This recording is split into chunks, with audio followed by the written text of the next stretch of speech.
Ano nangyari ba dyan? Ay, ganyan lang siya. Oo. Anong story nito? LCD. Nabili namin second hand lang yan pero sinabi sa akin LCD. Yun lang. Tapos ginamit ng ilang buwan ng anak ko ngayon.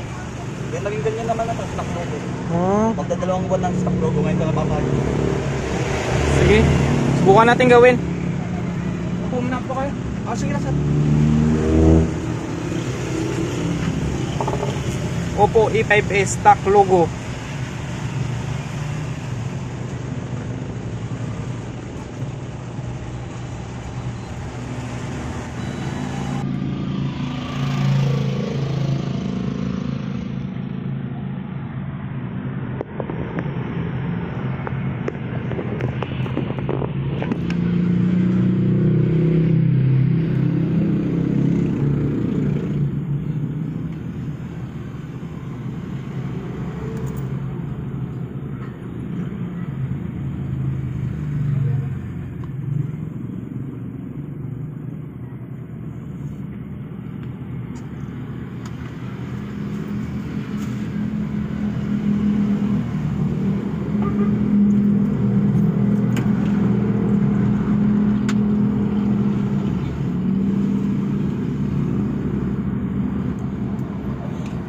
Hoy, nakatupi yung flexible ng fingerprint sensor nito guys.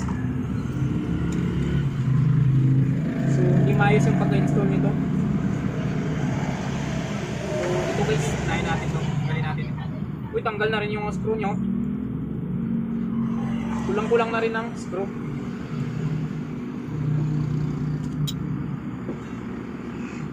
Hindi ko muna ginalaw. Kulang-kulang na ng screw. Oo sir. Kulang-kulang na talaga yan. Oo. Tapos ito, hindi maayos yung pagka-install, possibility na pwedeng maputol ito kapag ituwid. Ito yung fingerprint sensor. Sige ayos lang kita sila yan. Sige.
So dito guys ay tinanggal ko muna guys yung fuse resistor nito guys, no, or yung SMD resetable fuse nito guys. Yan. So dito guys pagkatapos ko nang tanggal guys ng SMD resetable fuse nito guys, or yung fuse resistor nito guys, ay hindi ko siya dinirect guys, no. Hindi ko siya dinirect jumper guys. Yung ginawa ko dito, pinalitan ko siya ng simbalyo niya guys na SMD guys, no. Yung fuse resistor niya guys na katulad sila guys ng value guys. Ayan. So meron kasi ako ditong pamalit guys, no, para mailagay ko guys sa BMS guys ng battery nito guys, para safe guys, no. So hindi ko na siya gina-jumper guys. So dati gina-jumper ko siya, pero ngayon guys ay meron na akong mga components na katulad nito guys, no, ng SMD resetable fuse. So pinapalitan ko yan siya guys, no, para safe guys. Yan. So yan siya guys, nilagyan ko lang yan siya guys ng LED, tapos i-install ko na guys yung bagong fuse resistor niya guys, no, or yung tinatawag natin guys na SMD resetable fuse guys. Yan, so papakita ko sa inyo guys na kung paano ko install guys yung bagong SMD niya guys. So install ko yan siya guys sa BMS, sa battery management system natin guys, dito guys sa battery na ito guys. Yan, so pinalitan ko yan siya guys, no, ng pulley switch or SMD resetable fuse guys. So papakita ko sa inyo guys kung paano natin install guys, no. So ayan siya guys, no. So nilagyan ko muna siya guys ng LED, tapos install ko na ito guys yung bagong SMD resetable fuse nito guys. Yan. So pinalitan ko yan siya guys, no. So hindi ko siya ginumber guys, para safe siya guys.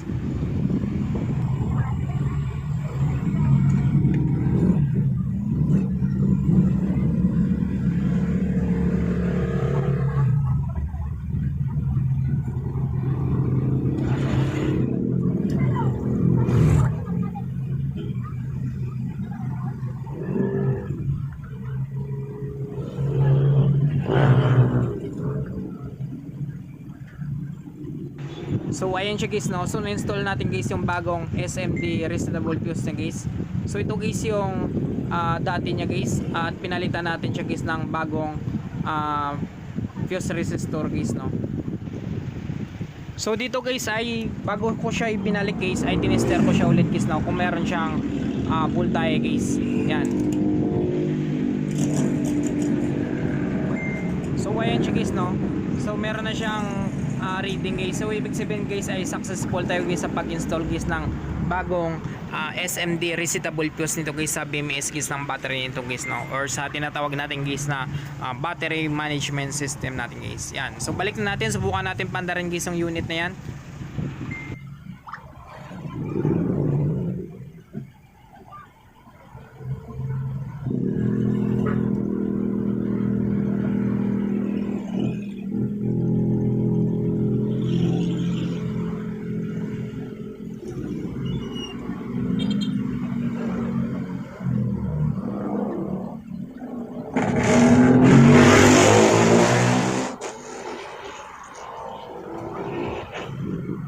Panas.